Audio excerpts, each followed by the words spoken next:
Bonjour, je vous l'avais promis, on vous l'avait promis sur le site 40 jours, 40 plats de chez nous. On vous avait promis de vous parler aujourd'hui à 11h30 d'une boisson. Une boisson pour accompagner la volaille, la recette de Gérald qui a été publiée il n'y a pas longtemps. Eh bien, aujourd'hui, je vais vous parler d'une bière que l'on connaît assez bien, qui vient du Hainaut, qui s'appelle la Saint-Felien Grand Cru. La Saint-Felien Grand Cru, alors ce sera une petite bouteille quand même, parce qu'il est 11h30, je ne vais pas vous le mettre en magnum, mais la Saint-Felien est une bière extra blonde de dégustation. Hein. C'est vraiment une bière qui tient au corps, qui est une bière bien riche. Elle est refermentée en bouteille, donc c'est pour ça que vous pouvez avoir un petit dépôt dans le fond. Et elle a quelque chose de particulier, parce qu'elle prend les houblons les plus exceptionnels, les maltes les plus exceptionnels. C'est vraiment le... Comment est-ce qu'on pourrait appeler ça le chef-d'œuvre de la brasserie, un machin dans ce genre-là, quoi. C'est vraiment un truc où on se fait plaisir. La mousse est très très blanche, très crémeuse. Elle a un côté très très dentelle. Et moi j'aime bien en bouche. Vous allez voir quand vous la goûterez qu'elle a énormément de caractère. Elle est assez bien foutue. Elle a ce côté éclatant et pas trop lourde. Alors pour la goûter, une particularité, un verre tout nouveau que vous n'avez pas encore vu, qui apparaît doucement sur le marché. Alors je ne sais pas si on voit bien, mais non, on voit pas bien. Là vous avez une petite fleur de houblon et une petite grappe de raisin. Ce verre est une nouveauté. C'est un verre à dégustation pour la bière et pour le vin. C'est un truc qui n'a jamais été fait. C'est un produit unique et c'est une entreprise wallonne qui s'appelle Tradiglas qui le met sur le marché. Donc c'est quand même pas mal. Et cette bière a comme particularité, ce verre, pardon, de mettre en valeur les deux en ayant une forme très étrange. Loin, très loin des verres habituels utilisés pour la bière, vous savez, ces grands ballons, etc., qui sont de très jolies pièces de collection, qui sont de très jolis outils, et dans le fond, c'est pas mal, ça fait vivre aussi nos verriers, mais qui ne mettent pas forcément en valeur tous les arômes de la bière. C'est une chose un peu particulière, il faut le savoir.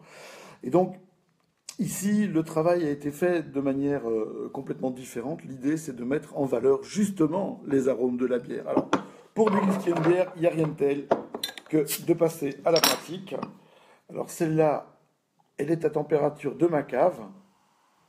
C'est plus joli de voir la bière que de me voir moi, hein, je suis d'accord avec vous. Vous voyez la robe? Très très belle robe. Et alors, une bouteille de bière, sachez-le, ça se conserve debout dans une cave. Ça se couche pas, c'est pas la peine, ça sert à rien. Il y a plein de trucs qu'on peut coucher, mais pas une bouteille de bière. Alors là, ici, le verre est pas trop propre, donc la mousse tient pas bien. J'aurais dû mieux le laver. Au nez, c'est incroyable parce que c'est vraiment cette odeur du malt, cette odeur de céréales torréfiées, l'odeur du pain qui lève aussi, hein, comme ça, c'est très chaud, un peu biscuit, hein, en bouche.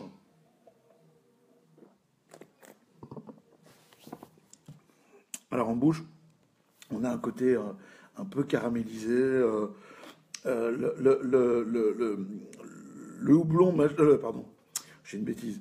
Oui, le houblon, effectivement, qu'on utilise majoritairement dans cette bière, s'appelle du Styrian Golding. Vous savez que la bière, c'est une recette et on connaît bien les ingrédients. C'est ce qui fait le secret de la bière. Alors, je dois dire un petit message. Déborah vient de partager la vidéo et elle a bien fait. Déborah Sana. Et vous pouvez faire la même chose. Partagez les vidéos sur vos pages. Partagez notre page sur vos pages parce que les amis de vos amis seront nos amis.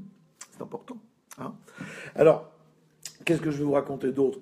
Rien d'autre. Moi, je trouve que c'est bien. En plus, la recette de coq des prés que Gérald vous a proposé aujourd'hui, et donc c'est de la volaille, hein, c'est du poulet, le coq des prés. C'est un truc qui mérite une bière blonde, blonde, une bière riche, pas trop lourde. On ne va pas aller sur des bières foncées, ou alors des vins blancs, si vous préférez. Il y a des vins blancs de Wallonie qui marchent aussi. Aujourd'hui, j'ai choisi une bière parce que je me dis que ça vaut la peine. Demain, je vous retrouve à la même heure, au même endroit, enfin pas au même endroit, mais sur la même page. Je serai en direct d'un petit village à côté de Charleroi, où ce sera le carnaval, et je vous ferai goûter en direct une bière qui s'appelle la Bourlétine, qui est une création qui porte le nom d'une petite particularité du clocher du village. C'est une bourlette. C'est un village qui s'appelle Anderlu, et demain ce sera le carnaval à Anderlu, et j'y serai parce que parce que voilà, je ne vous raconterai pas ma vie ici, mais j'y serai parce que je dois y être, parce que je veux y être. Et je vous ferai goûter de la bourlétine. J'espère être en compagnie d'un ou des créateurs. Et j'espère avoir les yeux moins pochés qu'aujourd'hui, parce que j'ai pas beaucoup dormi cette nuit. Mais bon, je fais des efforts, c'est comme ça. Hein, le terroir, c'est le terroir. Allez, allez en paix, buvez en paix. Pas trop. Et si vous buvez trop, surtout ne conduisez pas, restez à la maison. C'est pas la peine d'aller faire des cons sur la route. Soyez heureux, retrouvez-nous, ne nous lâchez pas, partagez-nous, racontez-nous à vos amis. Je suis sûr qu'on va faire du bon boulot ensemble pendant 40 jours. À bientôt, à demain.